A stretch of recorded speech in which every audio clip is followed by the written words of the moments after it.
is, excited na ba kayo? Gusto nyo makita? Please welcome 450 MT!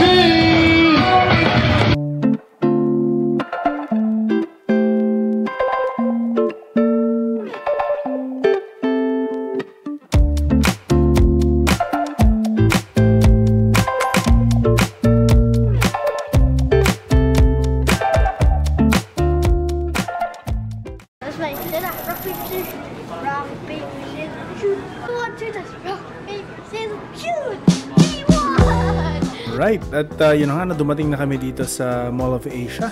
Dumaan muna kami sa department store para bumili ng shorts ni Steve dahil nung nasa biyahe kami, nabasa yung shorts niya habang natutulog. Kaya tutom rin ang barangay, kaya kumain muna kami ng lunch at around lunchtime din naman talaga ito. We wanna make sure na busog kami bago kami maglakad-lakad.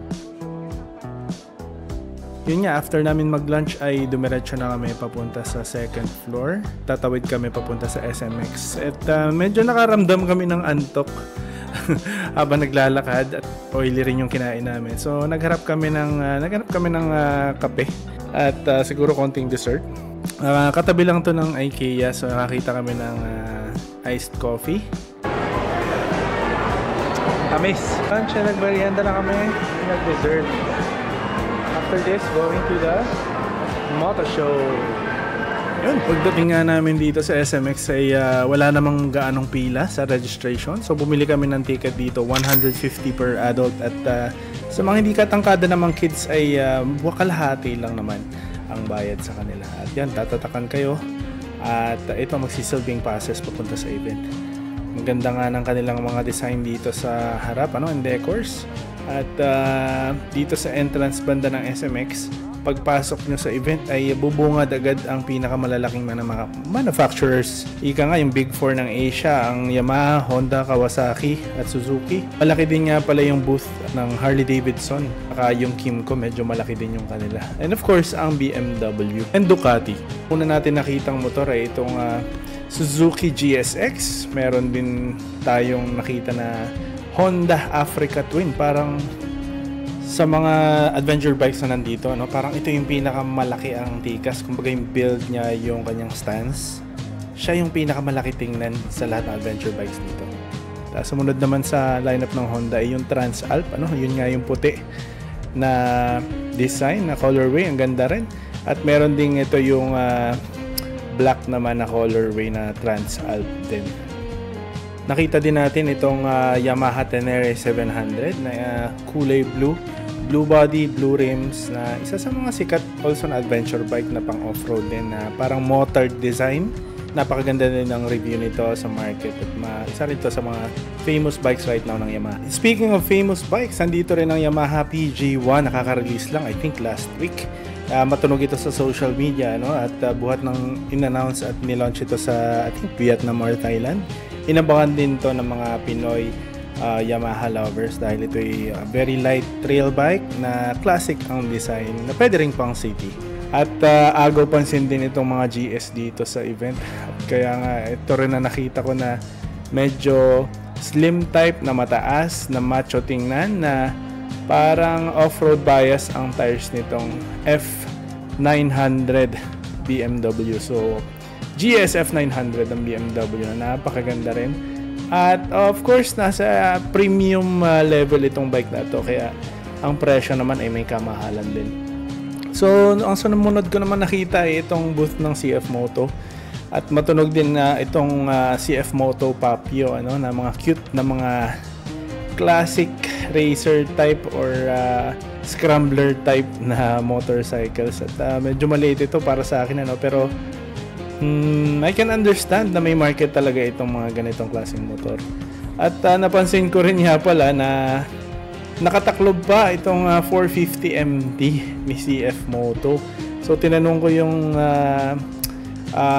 CF Moto person, sabi niya ay mga 5 PM pa daw ang unveiling nitong model. Yung model adventure bike nila na entry level.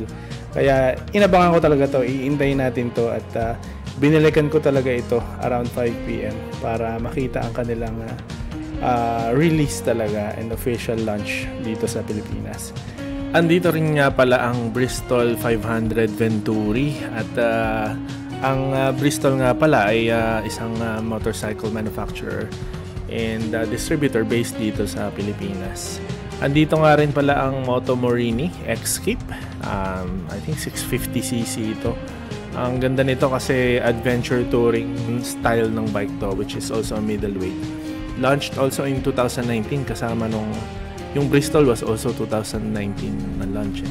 So middleweight to, parang nasa Tenere. Ang QSJ yata ito, SRT kung hindi ako nagkakamali, kasing laki lang din siya halos noong Venturi tsaka ng mga Vogue around 500cc. Pero itong particular model na ito, I think ito ay 800cc. Ito yung isa ko pang tinitingnan, yung Vogue D525X or DSX 525 ng Vogue Motors. And sayang lang kasi wala silang brand new unit na pang display. Ito ay used unit ito na ginamit sa Boss Ironman. Meron pa nga siyang number at sticker sa harap. So I was hoping sana na makakita ng brand new nito, pero sabi nila ay sold out pagkakadating ng unit ay nabibili agad at ang dami pang reservation dahil isa rin to sa mga sulit at budget friendly na adventure bike na entry level din sa market sa ngayon. Napakaganda din ng Aprilia Touareg 660 at ito yung isa lang bike display lang sa isa sa mga booth dito, pero nung nakita ko to talagang head turner din itong off-road setup ng Touareg at yung size niya malaki rin, parang comparable siya dun sa Tenere. Another exciting bike that was launched this year ay ang Royal Enfield Himalayan 452. And ito na nga ang reincarnation na napakasikat na Himalayan 411. And ito ay all new from the tiniest screws up to the biggest components ay brand new. Ang pinaka main attraction, ang pinaka big change dito is ang 452cc na Sherpa engine single cylinder. And I think liquid cooled na rin ito, so it's a big step for Royal Enfield, Personally, ang question ko dito is yung vibration, kung how it will fare sa long ride, sa mga highway, expressway. Before you go sa off-road, syempre dadaan ka muna ng mga highways and expressway. So since single cylinder to, most likely may vibration to somewhere in its rep range. So I'm curious to see how it will perform sa mga long rides. Well, of course, pagdating naman sa off-road, there's no question na this will be a performer. Especially na-test na rin ito ng international riding community. Of course, bumalik tayo at hindi papahuli dito sa CF Moto booth para masaksihan ang release ng one of the most exciting and one of the most accessible adventure bikes that will come out or that comes out this year, the CF Moto 450 MT. At nandito yung mga tao, mga host, nagre-ready na rin. Panoodin natin ang kanilang launch. Excited na ba kayo? Gusto nyo makita? Ano gusto nyo makita? Kaya ako kinuha nandito para sa tola ko. Ako nag-provide ng promo, para sa mga motor sa likod. But seriously, we got great stuff in store for you today. The latest and hottest offerings from CF Moto. To kick things off, we are mismo na mahilig sa kumot, excited na ako tanggalin ang mga kumot na to. Pero bago magtanggalan ng kumot, we have a very special video for all of you guys. Na ilabas yung mga camera nyo.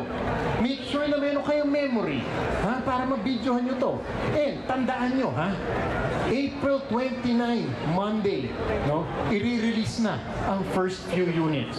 So ladies and gentlemen, here we go. In 5, 4, 3, 2, 1, please welcome, of course, CF Moto's 450 MT!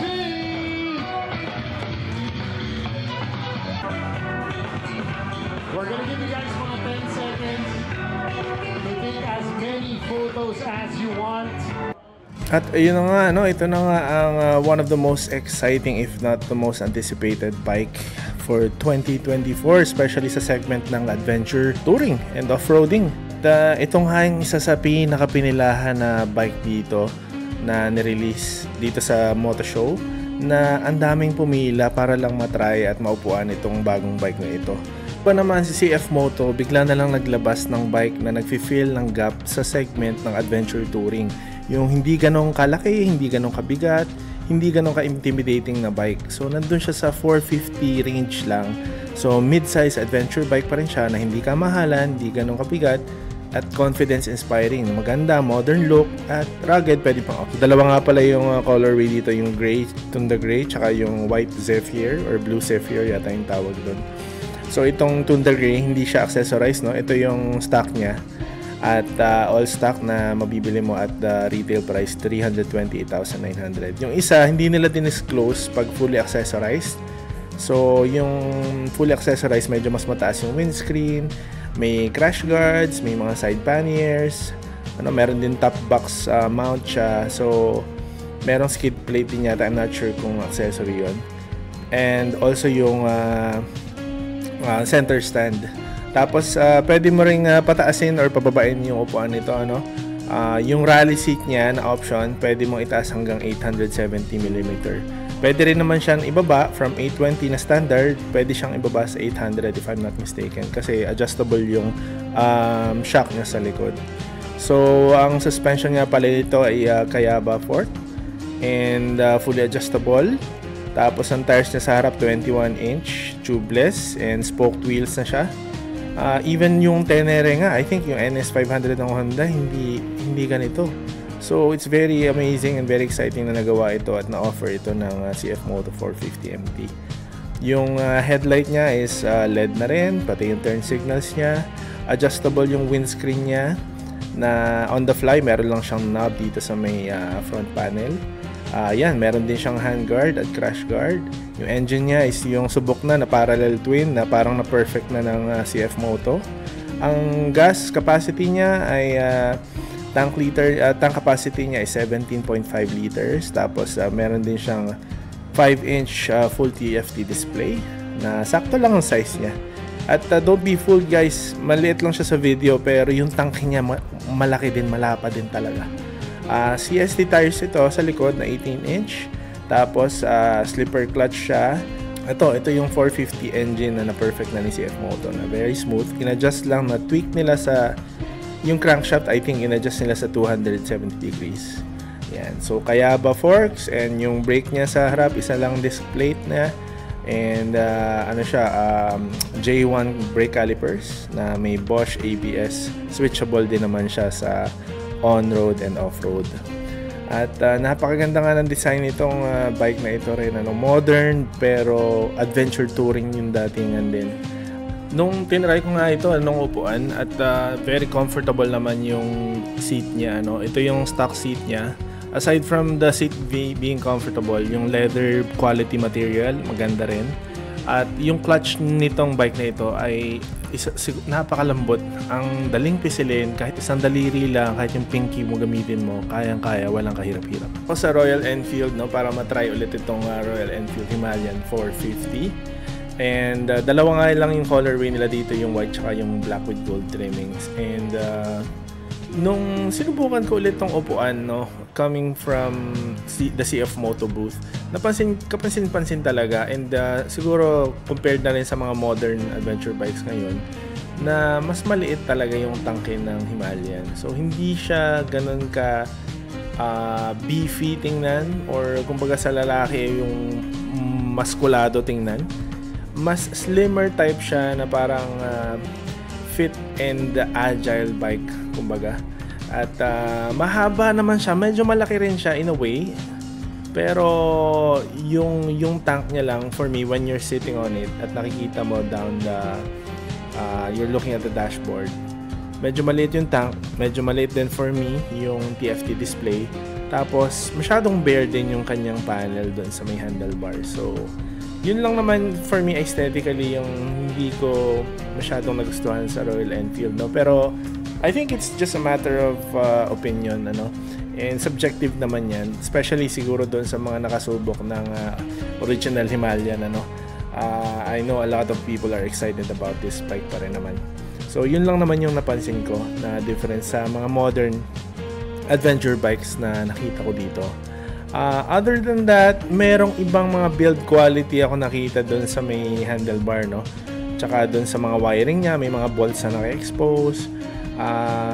Tapos yung medyo yung kanyang mouse button, yung joystick niya to navigate, hindi siya ganun ka-quality yung feel compared doon sa mga ibang mga premium bikes na nakita ko dito. Although this is priced a little bit higher than the CF Moto. They're still on the same segment, so silang dalawa I think magbabakbakan sa market talaga. Another bike na talaga nag-aagaw pansin doon sa mga tumitingin sa mga mid-size adventure bikes. So ito na nga yung Benelli TRK 502X.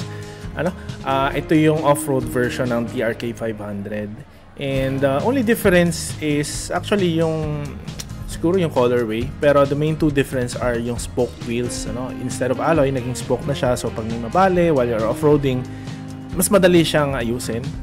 And yung other change na ginawa nila is mas pinataas na nila yung exhaust pipe sa likod. So for adventure rides, kung may river crossing or may mga baha-baha dyan, mas kakayanin na ng bike kasi mas mataas na yung exhaust pipe niya. Benelli is an Italian company, but right now it's owned by a Chinese company. Meron na rin naman siyang heritage and lineage. So the bike really feels premium, very well built. Andiyan na rin yung big bike feel niya, and aesthetically napakaangas, napakagwapo nitong bike na to. There are three things lang siguro na I would consider a con for this bike. First is yung TFT display niya, na split dash, so analog pa yung kanyang tachometer, and then yung kanyang info display is digital, and hindi pa siya TFT display. And second con is yung seat height niya at 840mm, and when I try this, I'm 6 feet tall. Nagtitiptoe ako ng konti, I don't know why, kasi 830mm yata or 820mm yung CF Moto tsaka yung Royal Enfield, pero naka-flat foot ko siya. Ito, 20mm difference, naka-almost tiptoe na ako all the way. So, I think yung lapad ng seat niya nagmamatter, medyo malapad. So, I don't know if you have to customize it, para mas slimmer siya, or hindi ko na-check kung adjustable ba yung fork niya or yung seat height niya, So, medyo mag-a-adjust kayo sa height ng bike na ito pag ito napili niyo. Another thing, and yung third con niya for me is yung weight niya. At 213 kilograms, mabigat siya. I would say top heavy siya Kasi when I was trying to sway it left and right and I was trying to move the handlebars, may kabigatan itong bike na ito along with may kataasan. So hindi siya ganun ka-maneuverable compared to the other middle class or middleweight bikes in its segment. Comment down below guys, ano yung mas pipiliin nyo dito sa mga entry-level middleweight adventure bikes na nakita natin sa Makina Moto Show. Ako personally, naglilin ako towards kay CF Moto 450 MT, pero gustong gusto ko rin, ang gwapong-gwapo din ako sa Benelli TRK. So tingnan na lang natin in a few months ano yung mapipili natin. Maraming salamat kay Mr. Zach Lucero for organizing every year itong Makina Moto Show. Marami tayong nakita mga celebrities and motovloggers kagaya ni Mr. J-Mac, Mr. Red Sweet Potato. Kahit nga ang Justice League nandito, si Batman, hindi niya lang dala yung kanyang motorsiklo. Thank you so much for watching guys, and ingat palagi, ride safe, and see you soon.